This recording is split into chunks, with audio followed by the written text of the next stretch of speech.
lo sabe. Bueno, Daniel Arias es periodista, es colega periodista, está en línea. Hay un texto suyo, Los drones en la guerra moderna, el caso de los Shahed iraníes en la guerra de Ucrania. Daniel, buen día, ¿cómo le va? ¿Qué tal? Buenos días. Bien, recuerdo un artículo anterior suyo donde usted hacía una suerte de severa crítica a la línea pro recuperación de capacidades de la Fuerza Aérea Argentina e insistía mucho en el tema del desarrollo de los drones. Bueno, parece ser que a partir de la guerra de Ucrania, auténtico laboratorio de lo último en tecnología de la guerra, los drones se han impuesto como un instrumento bélico de primer nivel, ¿no? Digamos que ahora están actuando en el Colón, pero en dos guerras anteriores, una de las cuales en realidad todavía sigue, la actual guerra civil en Libia, por un lado, y inmediatamente después la segunda guerra de Nagorno-Karabaj, es decir, por la provincia de Nagorno-Karabaj, entre Armenia y Azerbaiyán. Los drones han sido el arma decisiva y desplazaron totalmente a la aviación tradicional. En realidad, como arma nueva, podés decir que cumplen roles muy distintos, roles de artillería por un lado, roles de aviación de observación por otro, pero en la guerra de Ucrania, bueno, digamos, ganaron la atención de todo el mundo porque se trata de una guerra mucho menos local y de proyección mucho más internacional. Sus consecuencias van a cambiar la historia del mundo. Ya de hecho la cambiaron. Y el protagonismo que tomaron los drones ahí ha sido enorme, desde el hundimiento del crucero ruso Moskva, donde había drones turcos involucrados por el lado de los ucranianos, hasta la actual campaña de bombardeo de la infraestructura eléctrica de toda Ucrania con los Shahed iraníes por parte de los rusos. Y bueno, esto último es muchísimo más serio que el hundimiento del Moskva. Y la eficacia de estos aparatitos tan baratos es devastadora. Es devastadora. Esto le está pegando un vuelco muy profundo a la guerra, y aunque en general la prensa occidental está obviamente muy alineada con la OTAN, están tratando de disimular las consecuencias, pero las consecuencias van a ser bastante sencillas. Cuando se firme la paz, que en algún momento se la va a firmar, no creo que tarde tanto, no va a haber ningún país de frontera de la OTAN que tenga ganas de pelearse con Rusia. Porque Ucrania va a quedar hecha polvo. Ya está hecha polvo en cuanto a la edificación, por lo menos en todo el área cercana al frente. Pero estos drones Shahed llegan prácticamente a cualquier parte de Ucrania. Tienen un alcance, según los rusos e iraníes, de 2.500 kilómetros, según la OTAN, de 1.800, pero es como que alcanza para demoler la infraestructura eléctrica de Ucrania hasta prácticamente la frontera con Polonia. Y está sucediendo. Sí, el asunto es ver hasta qué punto puede Irán mantener la provisión, ¿no? Porque en definitiva estamos hablando de un dron suicida, por utilizar un término, es decir, es de un solo uso, ¿no? Lo que se llama una munición voladora o una munición, una munición al acecho, es decir, tiene una autonomía de vuelo muy larga, puede orbitar horas un sitio interesante hasta que aparece un blanco redituable y le cae encima, o puede hacer un vuelo rectilíneo preprogramado y depender de sus propios sensores para determinar que está sobre el blanco y tirarse sobre el mismo. Pero bueno, primero y principal, cuestan entre 10.000 y 20.000 dólares la unidad.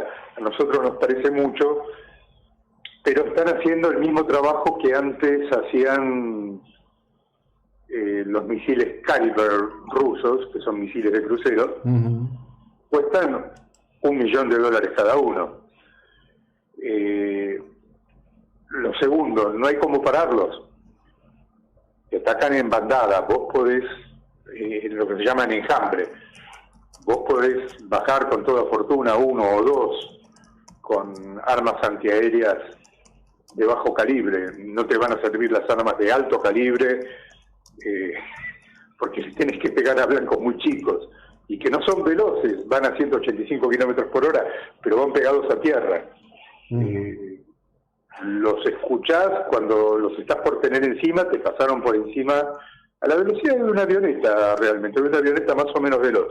Claro. Solo que son más chicos que una avioneta, digamos, qué sé yo, son del tamaño de un piano pequeño, si querés. Y ya se fueron, ya te pasaron por encima, no hay modo de pararlos. Claro, por supuesto, les podés tirar con alguno de estos misiles antitanque inteligentes que desarrollaron los americanos o los israelíes, pero son armas, cada tiro, cada munición de uno de esos misiles te sale entre 75.000 y 115.000 dólares, y tenés que derribar varios pequeños aparatos de 10.000 dólares cada uno. Vas a lograr derribar uno y los otros van a seguir viaje. No hay medios de defensa económicos. Incluso los últimos tanques antiaéreos con cañones de 30 milímetros, cañones múltiples, que acaban de enviar los alemanes a los ucranianos. Bueno, cada munición, digamos, esos tanques disparan en ráfagas, son de un grado de precisión enorme. Sí, yo he visto videos para un drone, bajaste un drone y la ráfaga, ponele una ráfaga de 10 municiones, te va a haber costado, calculada, $200 la munición. Sí. Multiplicás y bajaste uno y el resto se te escapó. Es como luchar contra las hormigas. Y es increíble que sean los iraníes los que les hayan enseñado a los rusos a luchar como rusos, porque este tipo de armas, digamos, hagamos armas baratas, pero que sean muchas y que no nos importe el costo de reposición. Esto es la filosofía rusa de combate desde la Segunda Guerra Mundial. Digamos, con este enfoque los rusos prácticamente ganaron todas sus guerras contra ejércitos mucho mejor armados y mucho mejor preparados que claramente el ejército alemán en la Segunda Guerra Mundial. Sí, sí, a un costo demencial de vidas que parecen no importar absolutamente nada, ¿no? No creo que en ninguna guerra las vidas le importen a nadie. No veo que las vidas no veo que las vidas rusas les importen a los ucranianos y viceversa.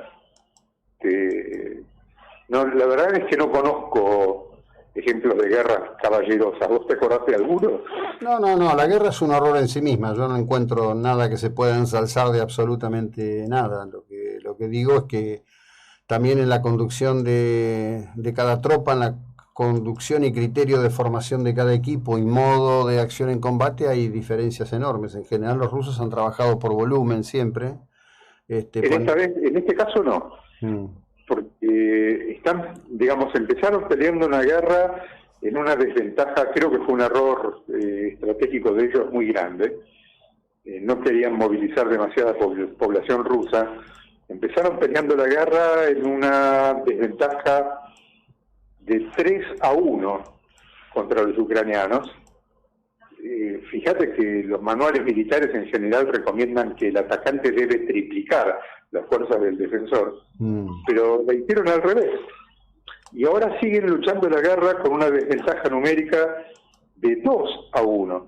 Es decir, los rusos no están haciendo las famosas cargas masivas y los ataques multitudinarios que ejecutaban contra los nazis en la Segunda Guerra Mundial. Sí, sí, claro. Están luchando con relativamente poca gente en el frente. Sí. En este momento la mitad que los ucranianos.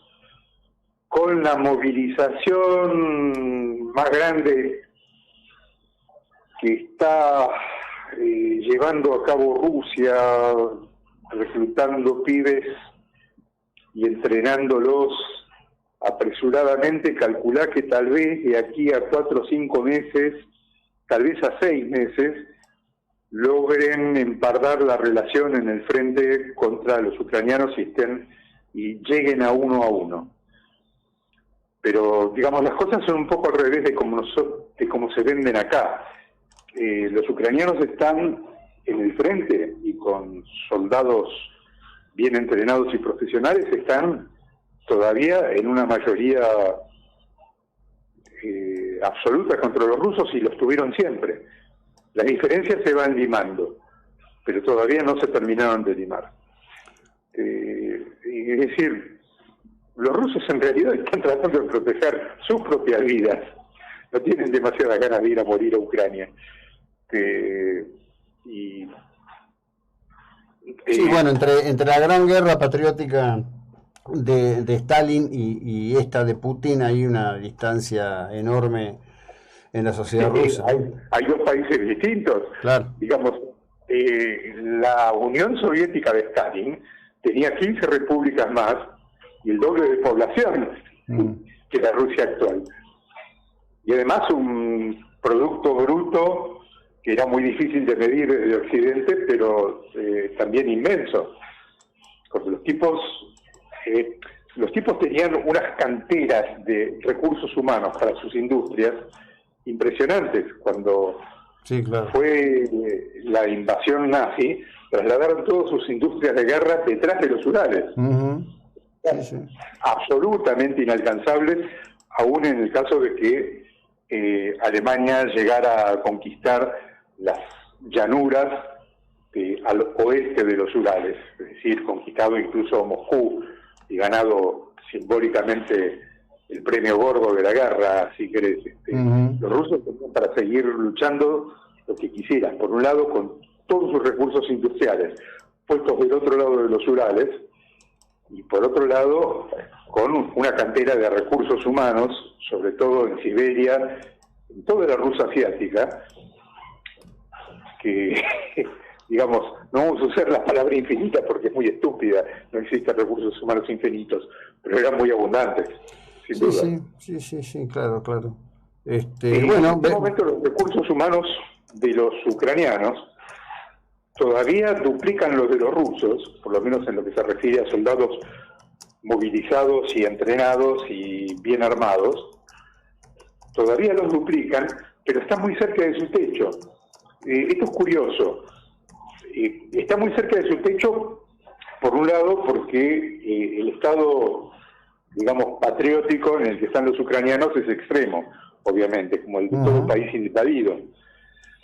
Pero por otro lado, las guerras modernas ya no se pelean movilizando a toda la población a grandes masas de la población. Es imposible hacerlo por dos problemas que son no negociables. Mirá, tomá el enfrentamiento entre el más significativo de la Segunda Guerra Mundial, que fue entre los alemanes y los rusos. Los alemanes tenían movilizados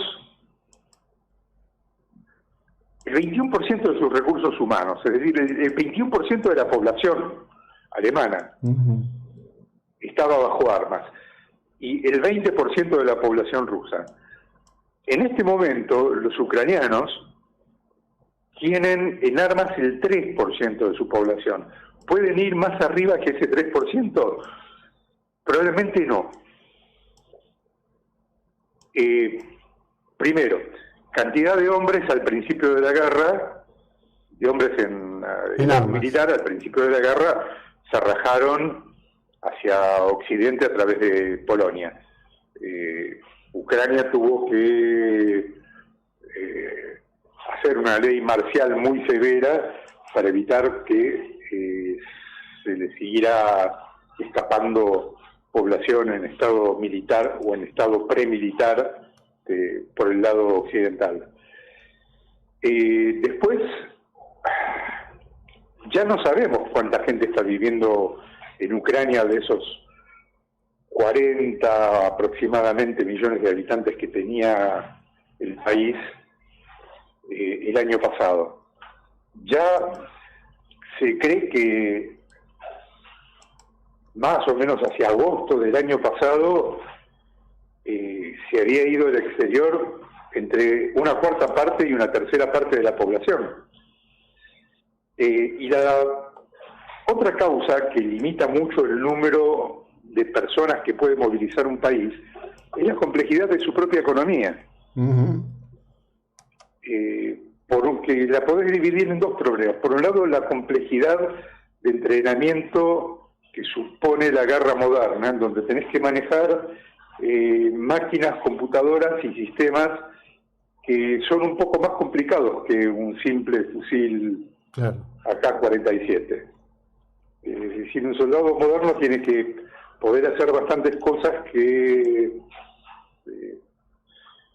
no se enseñan en todos lados. Sí, digamos que todo se ha vuelto muy tecnológico, que además están accediendo a equipos de alta tecnología, que no es fácil poder tomar y abordar el conocimiento con esas capacidades, ¿no? De hecho, creo que ayer o antes de ayer, tripulaciones ucranianas comenzaron a entrenar en los Leopard en España. Y mira, hasta que sabés manejar un Leopard y no hacer macanas con un equipo tan caro, que es muy fácil hacer macanas con un equipo tan caro y romperlo. Sí, claro, por supuesto. Son 8, 9, 10 meses de entrenamiento continuo. Yo no sé si dentro de 10 meses la guerra no se detiene a toque de silbato y empiezan las negociaciones. Sí, bueno, eso es un gran interrogante, qué es lo que va a ocurrir en cada lugar y cómo es el frente real interno de cada lugar. Ambos gobiernos apelan, por supuesto, al máximo secreto con respecto de sus decisiones políticas y movimientos. Eso no se puede juzgar por lo que se dice para afuera, porque para afuera siempre es tratar de sentar una posición de fuerza con vistas, en definitiva, en algún momento, como dijiste, una negociación. Daniel, bueno, gracias por la extensión y la ilustración de estos temas. Muy amable, que tengas una buena jornada. Muchísimas gracias y buenos días. Igualmente. Bueno, Daniel Arias es periodista, durante muchísimos años se desempeñó en Clarín, hoy está en un conjunto de medios que, vaya a saber por qué extraña cuestión de la vida, se siguen llamando alternativos.